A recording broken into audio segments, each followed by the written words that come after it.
It's almost time for kids' time. We're gonna be late. It's time to share. There's a world out there looking for a friend like Jesus. It's time to share. There's a world out there. Let's tell him that he loves us so. Let's tell him that he loves us so. Kids time. Kids time. Kids time. Hi, boys and girls. Have you ever lost someone that you loved? I don't mean like losing them in a crowd or on a playground. I mean really losing them to death. I know I have, and it's one of the worst things ever about living in this world. Sooner or later, we all lose someone we love. Some people die when they're young and healthy, and sometimes when they're old and sick. Even Jesus, when he was here on earth, had a friend who died. And he did exactly what we all do when we lose someone we love. Jesus cried. Can you imagine the creator of the universe crying over a friend? Only he wasn't really crying about just one friend. He was crying about all the friends he would lose someday because of sin. I'll tell you the whole story in just a few minutes, but first, it's time for Nature Time.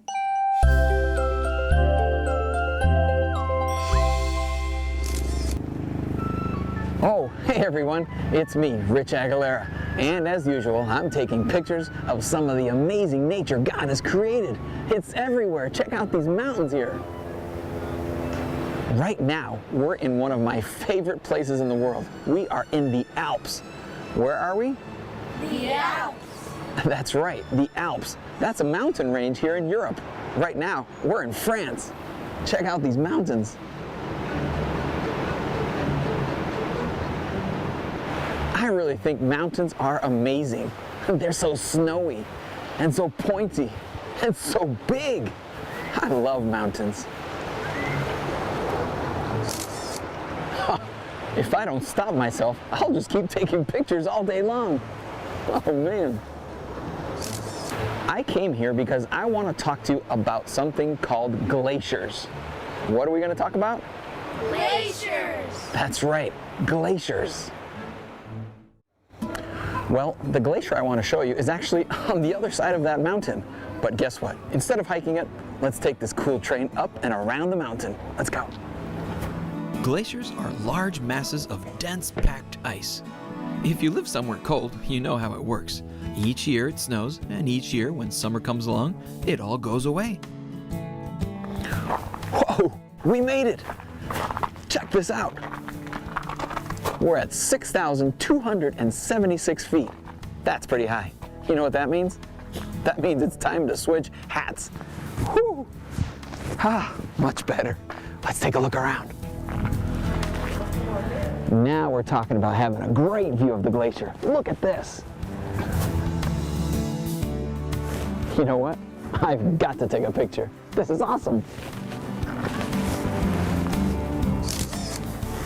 So normally, for many of us that live in the winter, when it snows, after a few months, the snow goes away. But a glacier is different. In these places, it snows a lot each year, but at the end of the year, it doesn't all go away. Some of it stays till next year. And the next year, the same thing happens. And the year after, and the year after, and the snow starts piling up, and it gets packed into ice. Some of the snow can get really, really old because it never melts away. Why does the snow get old? It never melts away. That's right, because it never melts away. Let's keep looking around. This is actually the longest glacier in all of France. It's over 4 miles long and up to 600 feet deep. They call this Mer de Glace, Sea of Ice. Wow, amazing. There's another very interesting thing about glaciers. They're always moving. What are they always doing? Moving. That's right, moving. Wait a second, moving? Does that glacier down there look like it's moving? I don't think so.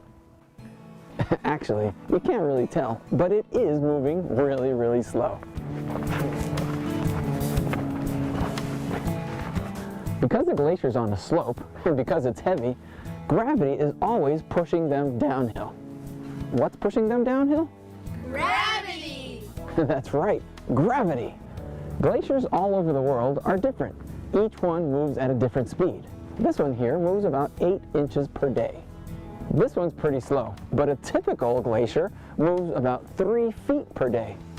About how much does a typical glacier move in a day? 3 feet per day. That's right, about 3 feet per day. Wow, that's fast. And a fast glacier, they can move about 100 feet in one day. Whoa, that's fast. Slow down. Hey, you know what? There's actually a trail that can take us down a little bit closer to the glacier. Let's go check it out.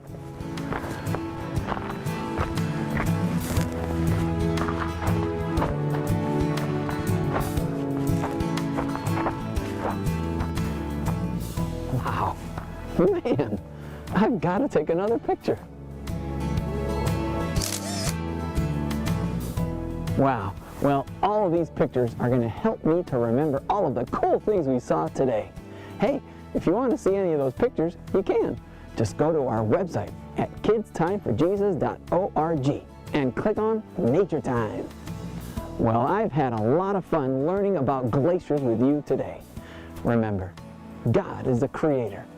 Nature is his masterpiece. See ya. I'm going to hike some more.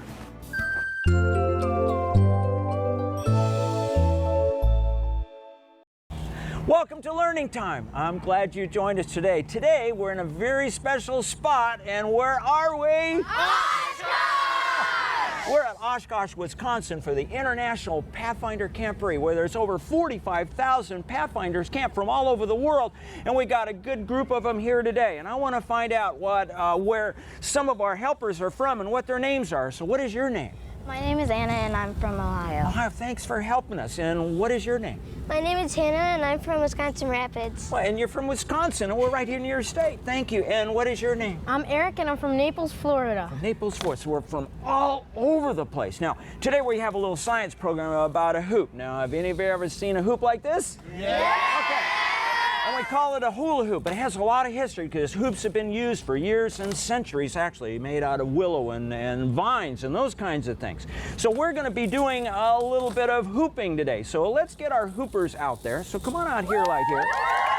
There we go. Get our hoopers. Spread on out. Spread on out. We need some room. And let's see, we're going to try around your waist. Let's see what we got. We got some centripetal force right here. So the hoop, go, go, go and get them. There we go. There we go. Cool. Right like that. Cool. Okay.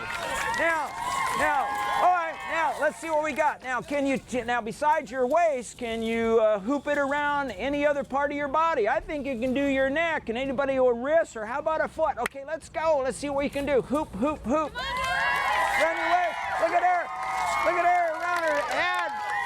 How cool is that? How cool is that? Now let's take the hoop like this and let's look at what we call friction, and also it's called a force, a very special kind of force. It's called kinetic energy. It's moving energy and friction. So we can make something, we can throw something away from us and have it come back by using some friction. How about that? Are we ready? So here's what we're gonna do.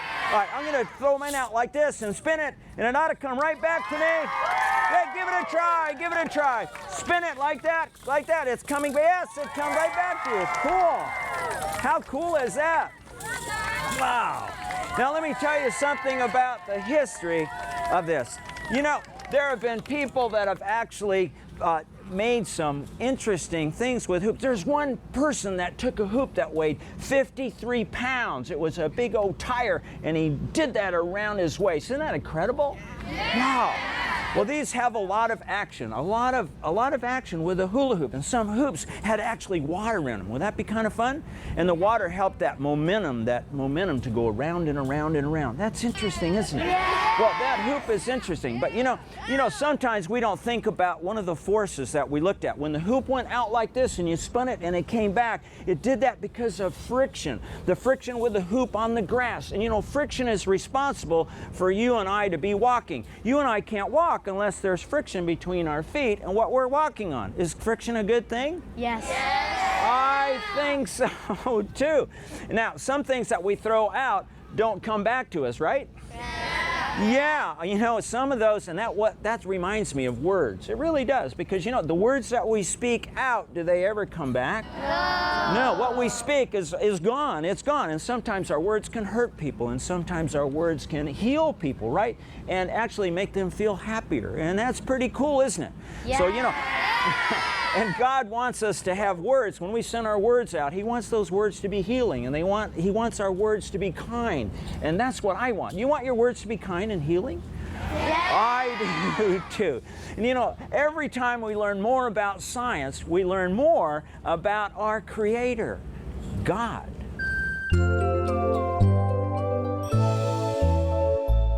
Happy Sabbath, boys and girls. How's everyone today? Okay, I guess. Oh my, such long faces. What's the matter?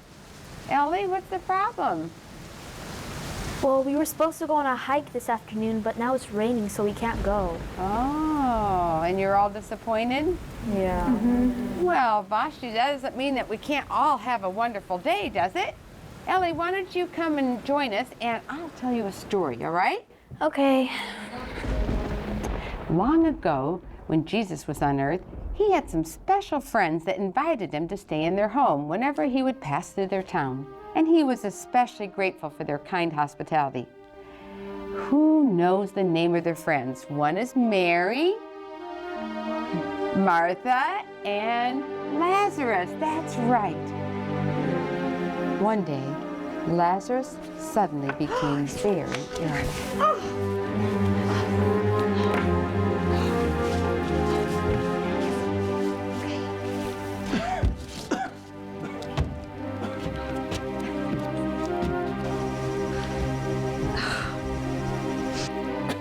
Mary and Martha knew that Jesus, upon hearing of their brother's sickness, would surely come to his aid. Please, send word to Jesus. Ask him to come quickly where he can heal me. Elias, please, find Jesus. Tell him to come quickly. Lazarus is very sick. Go, hurry. Don't worry. Jesus is coming soon. He'll be here very soon. Lazarus. And so he had to find a job, but nobody was hiring. So he was forced to work for a pig farmer. And he had so little money that he had to eat the slop. That was his food. Pig slop. Jesus, come quickly. Mary and Martha request of you immediately. Your friend Lazarus is sick and near death.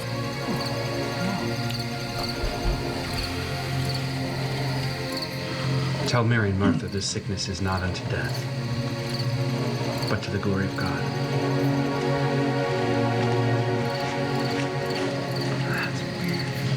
And so, after he got tired of eating pig slop, he went. Mary, Martha. You're alone. Why are you alone? Yes, please tell us. Jesus cares very much for Lazarus.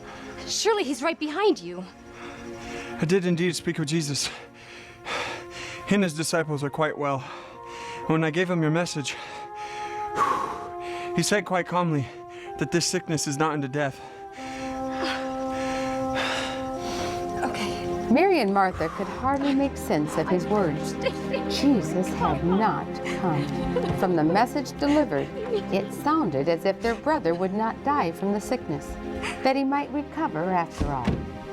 Sadly, Lazarus did not get any better, and it was not long after that he died. No! No! Lazarus is dead!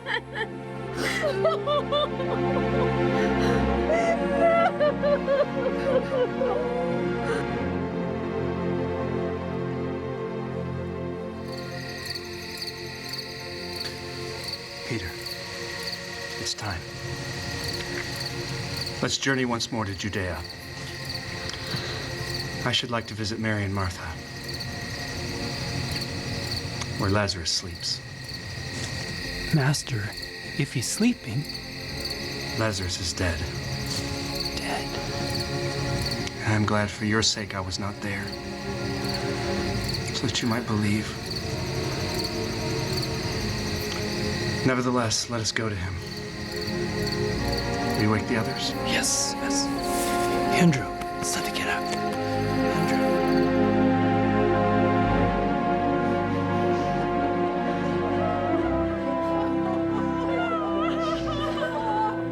Wishing to avoid the crowd, Jesus again sent the messenger to Mary in Martha's home. Upon hearing of his arrival, Martha left at once.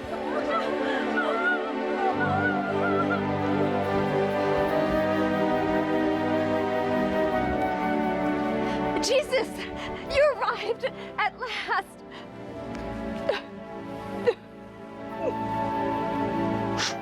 I need some time with Martha. Elias. I'm afraid it's too late, Jesus. Lazarus already died 4 days ago. If you had been here, he might have... Martha. Your brother will rise again? I know. I know. He will rise again in resurrection at the last day. Martha, I am the resurrection and the life. Yes, Lord. I believe you are the Christ, the Son of God. But Where's your sister? We should go find her. Everybody come. Let's go find Mary.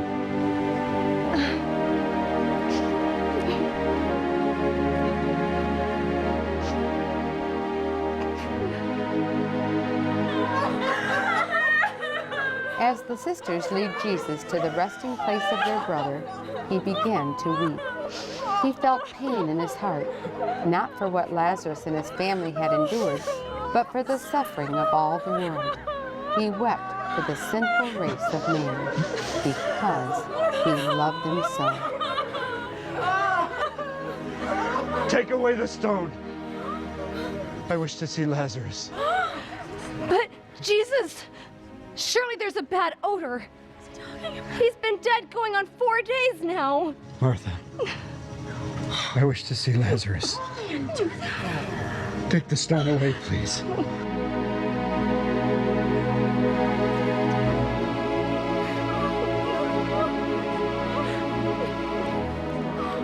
Father,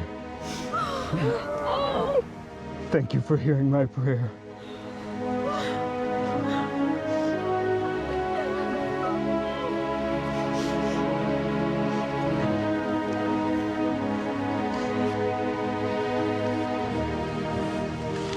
Lazarus, come forth!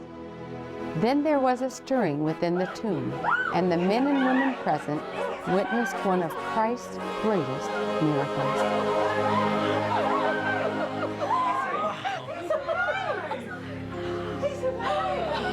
Loose him and let him go.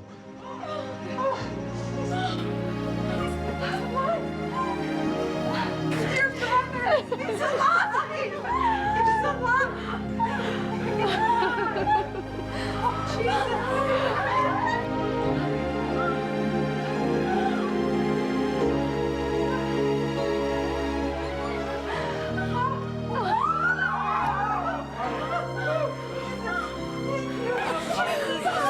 Thank you, my friend. Truly you are the Almighty, the Creator, and our Redeemer.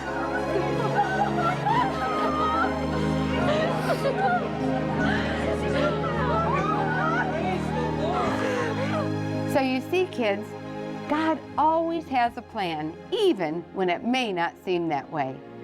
The important thing is to remember that God is always in control. He wants us to have faith in Him. Kids, listen to that. What? Do you hear that? What? No. The rain has stopped. It's not raining anymore. Yay! I think you'll be able to go on that hike after all. Yes. Actually, Miss Brenda, I'd like to stay inside a little bit longer and learn more about Jesus. Would you please tell us another story? Yeah. Yes, please, Miss Brenda. Actually, I do have another story I could tell you. I was able to visit Israel.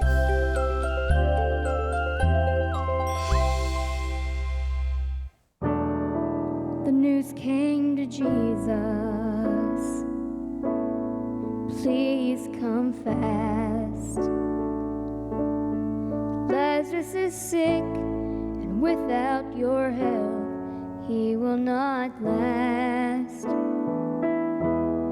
Mary and Martha watched their brother die. Lazarus, come forth, then somebody said, he's alive, he's alive. When he's 4 days late, and all hope is gone.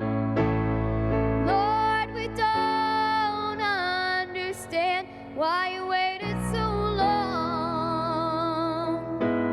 But his way is God's way, not yours or mine. And isn't it great when he's 4 days late, he's still on time, on time.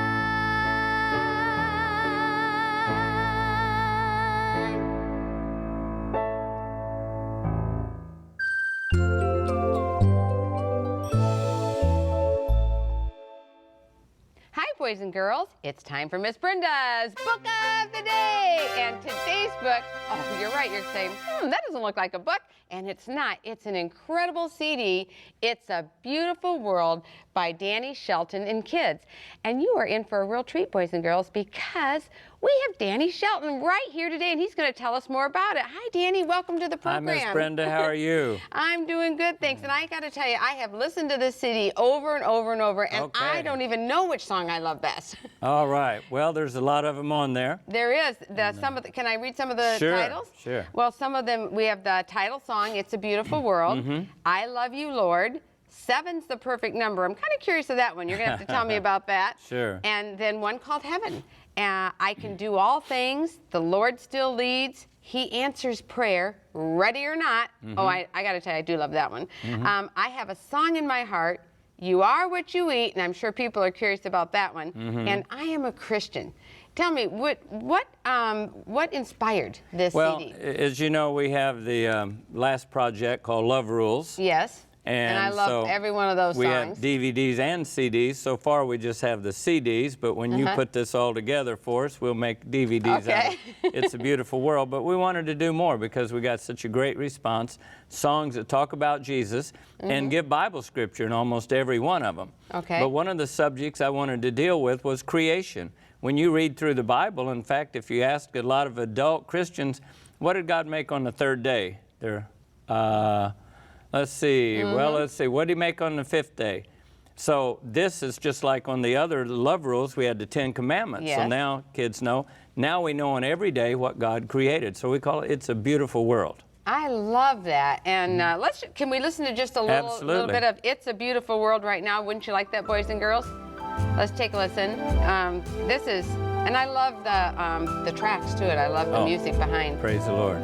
It's a beautiful Can we bring it up just a little bit? that God made just for you and for me. Isn't that beautiful? He created it all in 6 days. I have faith to believe. I love that song. And then this one, Miss, I'm curious about, You Are What You Eat. Well, how did that one come about? On all the other songs, we hadn't really dealt with health and eating. So decisions that we make as young people affect us the rest of our lives. That's right. So I got to thinking about it, and the Lord gave me a song, You Are What You Eat. I've been told, if this is true, I plan to grow old. And then we go into Bible scriptures to literally say, what does the Lord want us to eat? Wow. The Lord does really tell us. That's right. Old Testament and New Testament. Let's take a listen to this one. And you know, Danny, the thing about this song, too, is that, you know, I'm a nurse. Most diseases can be prevented just by our diet alone. Absolutely.